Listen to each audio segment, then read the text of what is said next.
Hello friends, welcome to my channel rewind history.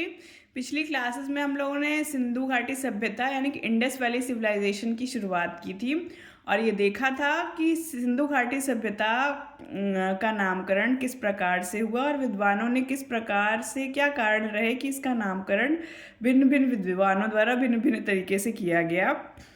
हमने सिंधु घाटी सभ्यता के महत्वपूर्ण पुरास्थलों और भारत के मानचित्र पर वो किस प्रकार से फैली हुई है ये भी देखा और साथ में ही टाइमलाइन भी देखी जो सिंधु घाटी सभ्यता के विषय में है। आज हम लोग आर्थिक व्यवस्था या सिंधु घाटी सभ्यता के समय में जो अर्थव्यवस्था मौजूद थी उसके बारे में अध्ययन करेंगे। तो चलिए आइए आज की क्लास को शुरू करते हैं। आर्थिक व्यवस्था, सिंधु घाटी सभ्यता की आर्थिक व्यवस्था का यदि हम अध्ययन करें तो उसका जो सबसे महत्वपूर्ण पक्ष है वो कृषि है और कृषि के बिना सिंधु घाटी सभ्यता की जो अर्थव्यवस्था है वो कुछ अधूरी जान पड़ती है। तो जो सिंधु घाटी सभ्यता थी वो मुख्य रूप से सिंधु नदी की घाटी में बसी हुई थी और महत्वपूर्ण पुरास्थल और अत्यधिक संख्या में पुरास्थल जो हैं वो सिंधु की घाटी में ही स्थित हैं।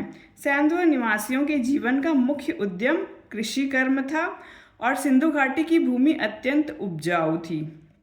सिंधु तथा उसकी सहायक नदियाँ प्रतिवर्ष उर्वरा मिट्टी बहाकर लाती थीं जिसमें पैदावार काफ़ी अच्छी होती थी और यहाँ के प्रमुख खाद्यान्न गेहूँ तथा जौ थे। सिंधु घाटी की जो सहायक नदियाँ थीं और सिंधु घाटी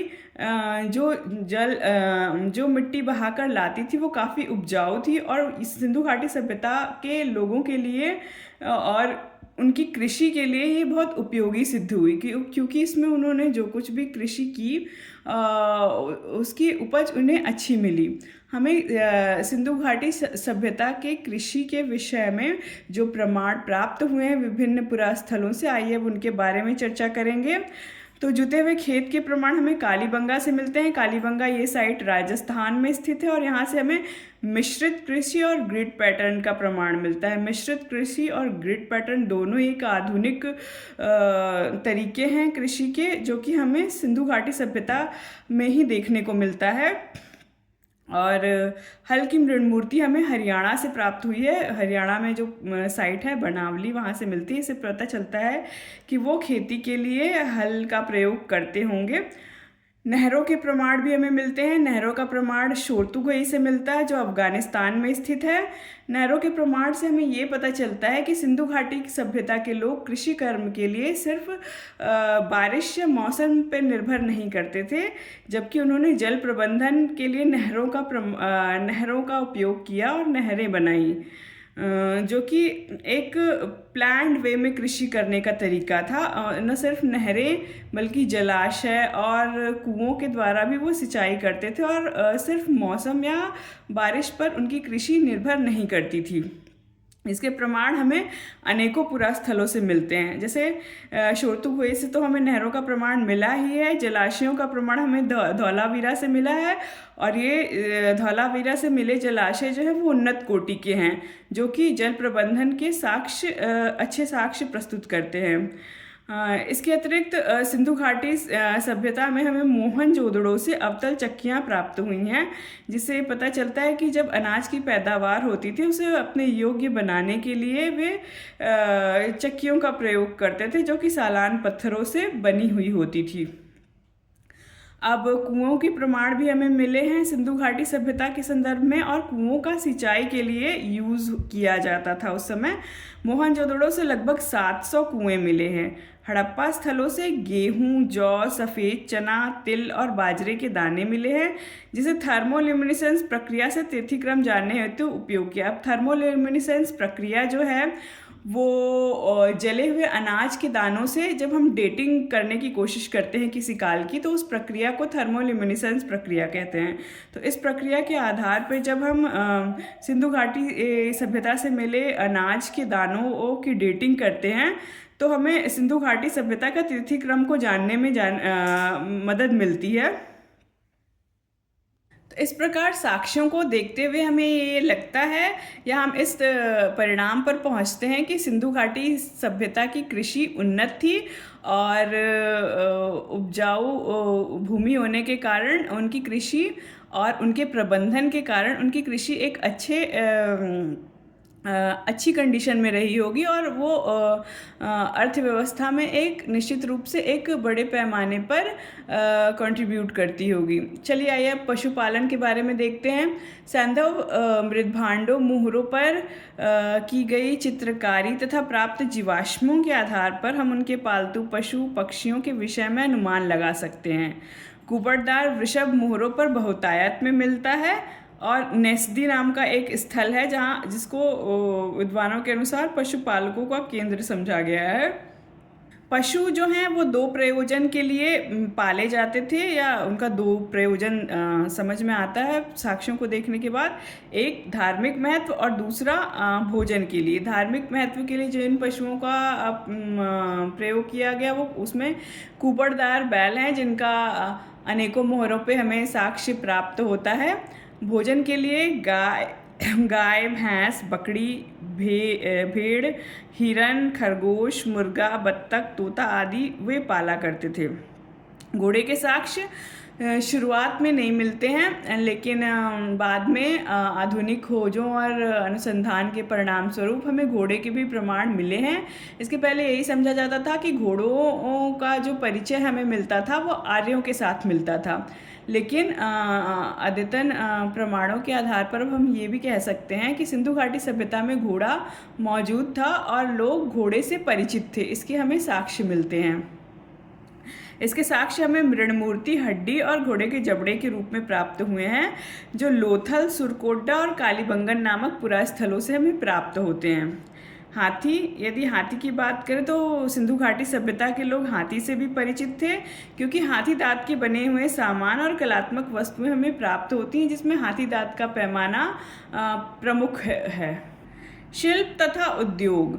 आइए अब शिल्प तथा उद्योग के विषय में देखते हैं कि सिंधु घाटी सभ्यता के लोग किस प्रकार के शिल्प या उद्योग धंधों में लगे हुए थे।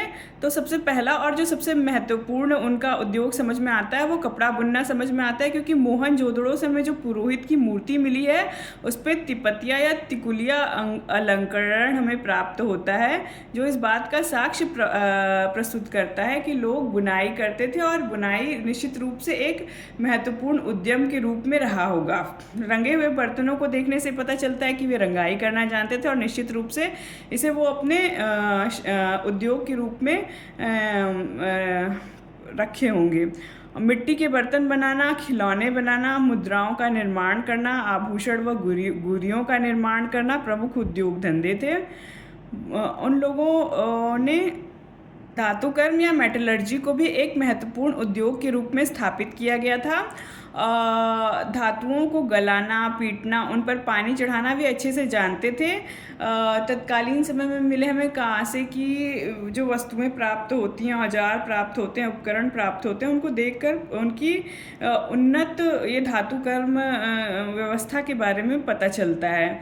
ईंटों का उद्योग व नाव निर्माण करना भी वे आवश्यक रूप से जानते होंगे क्योंकि हमें ईंटों के साक्ष्य और नाव के प्रमाण भी मिलते हैं।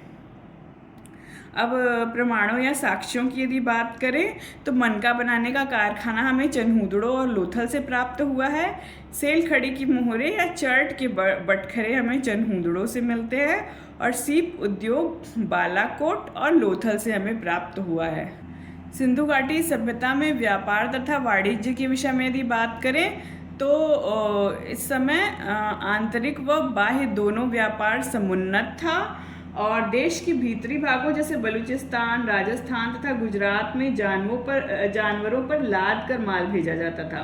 चूँकि सैन्य व नगरों में कच्चे माल तथा प्राकृतिक संपदाओं का अभाव था, अतः यहाँ के निवासी पास पड़ोस के राज्यों तथा विदेशों से इसे प्राप्त करते थे। वे मैसूर से सोना, राजस्थान, बलूचिस्तान तथा मद्रास से तांबा, अजमेर से सीसा, कश्मीर या एवं काठियावाड़ से बहुमूल्य पत्थर आदि मंगाते थे। इसके अतिरिक्त यदि हम बाह्य व्यापार के विषय में बात करें तो मोहनजोदड़ो से हमें जो प्रमाण प्राप्त हुआ है उसमें मोहर तथा ठिकरे हैं, और इन मोहर तथा ठिकरों के ऊपर सुमेरियन नामों के चित्र अंकित हैं जो कि समुद्री व्यापार की ओर संकेत करते हैं।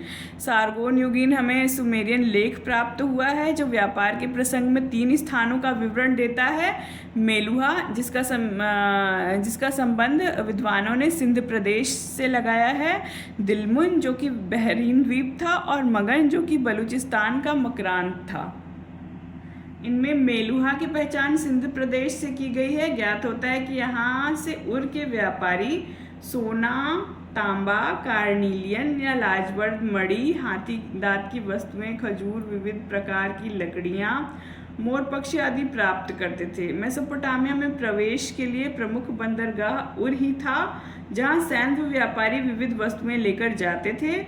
यहाँ जिन आयातित वस्तुओं की सूची दी गई है, जैसे कि सोना, चांदी, कार्नेलियन, लाजवर्द मणि, हाथी दांत की वस्तुएं, खजूर और विविध प्रकार की लकड़ियां व मोर पक्षी इत्यादि जो भी अभिलेख में दिया गया है आयातित वस्तुएं, वे सब भारत में बहुतायत में मिलती थी। और यही कारण था कि भारत जो है वो बाह्य व्यापार में भी एक बड़ा